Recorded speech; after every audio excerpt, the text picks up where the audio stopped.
A dear friend of ours just passed away. She was a theosophist.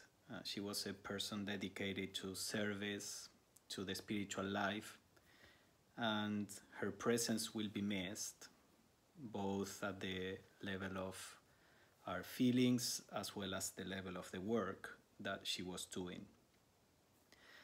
But now let us look at what her state is according to theosophical teachings.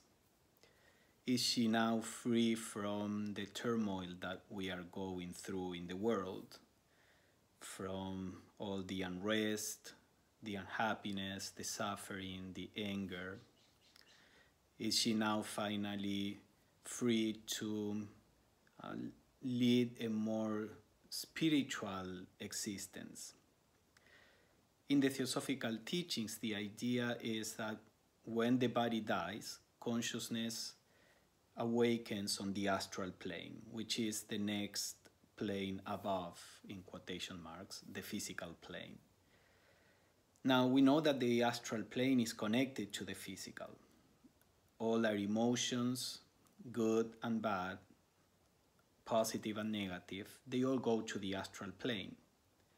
When we go to sleep, our consciousness also retreats to the astral plane. And people who are interested in service, they may be even helping on the astral plane, trying to diminish the suffering that is there. And of course, when we are awake, we are, whether we know it or not, we are impacted by whatever happens on the astral plane, by the astral atmosphere. This is an emotional atmosphere that surrounds us. So if this is the case, when a person dies and the person is on the astral plane, then that person will still be in touch with all the unrest that is going on the astral plane. So is this the state of somebody who dies? Now, in the theosophical view, there is a process that happens after death that modifies the experience of the person. When a person dies, it is true that person is on the astral plane, but it's not really on the totality of the astral plane. There is a state that in theosophical literature is called kama loka. Loka means place, locality, and kama means desire or emotion, because this is a place on the emotional plane, let's say. And what happens there is that the person is as if in a bubble that is made of the most relevant, the most important emotions, aspirations that person had during life.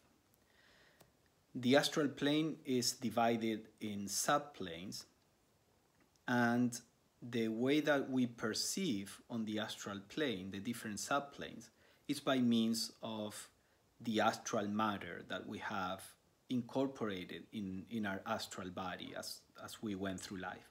When we die, the physical body is out of the picture, and now we are in the astral body.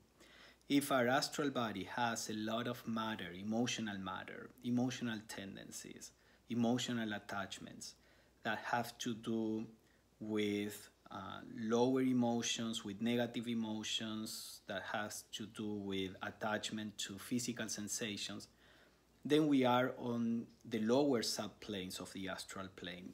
We are experiencing those kind of emotions, and we are blind to the higher subplanes that are more spiritual.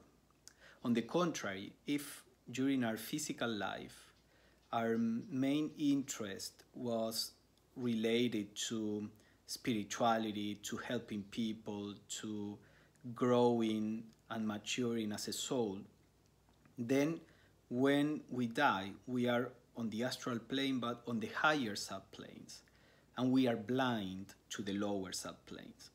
So this is why I say that the person who dies is like in a bubble where that person will be aware only of the kind of emotions, aspirations, etc. that person has fed during daily life.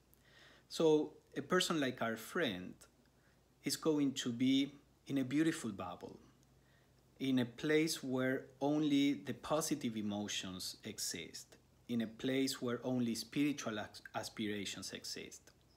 It is like if a person would tell us, I have the opportunity to retire and to go live in this beautiful island, in a community of spiritual people, an island where the person is not going to be affected by whatever turmoil is going on in the world, not even by climate change, let's say, for the sake of the allegory.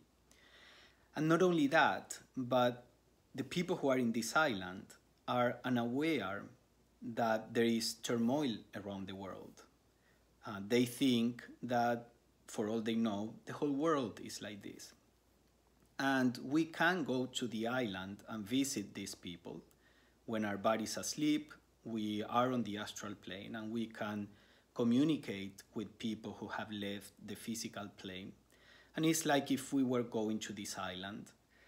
But this island has a certain magic that when we step into that island, we leave behind all the ugliness, all the pettiness that may be part of our nature.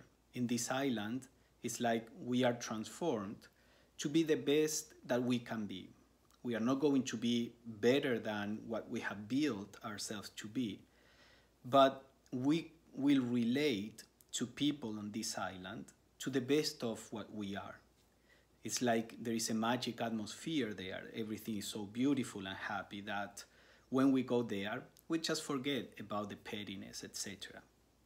This is because when a person dies and is on these higher subplanes of the astral plane, if we are going to communicate with these people while the body is asleep, we can do it only through the higher aspect of our emotional nature. So all the lower aspect is as if we're left behind.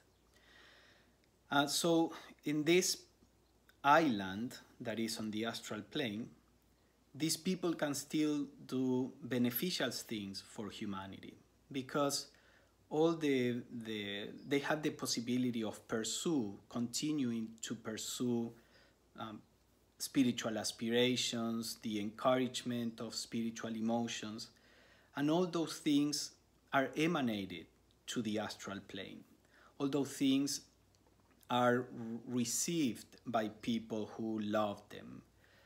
There is, Blavatsky talks in the key to Theosophy, saying that, for example, a mother, the love that the mother has for her children will always go to her children. She will still have that love in this state, and that love will go to the children.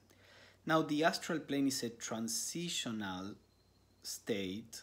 This is like an intermediate state before consciousness wakes up in a far more heavenly condition, in a condition where the person is actually in touch with those who that person loved, regardless of whether the people that this person loved are alive or are dead.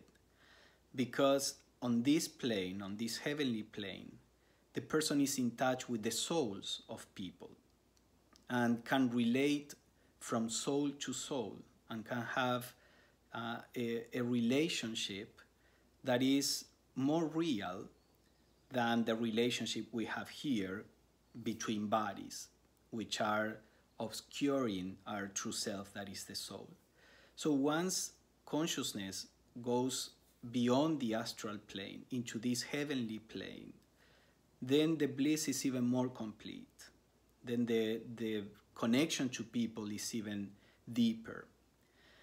So it is important to keep this in mind. All loss is always difficult to deal with, but we could try to think of it as if our friend just left for this beautiful island, for this opportunity to do the work that our friend really enjoys in an environment that is beautiful, that if we hear from our friend that this opportunity came to him or her, we would say, good for you, I'm happy for you, even though I'm going to miss you here, I'm going to miss your presence, I'm going to miss your contribution to our circle of activities. So our best thoughts, our love are with you, and we wish you all the best in this new journey.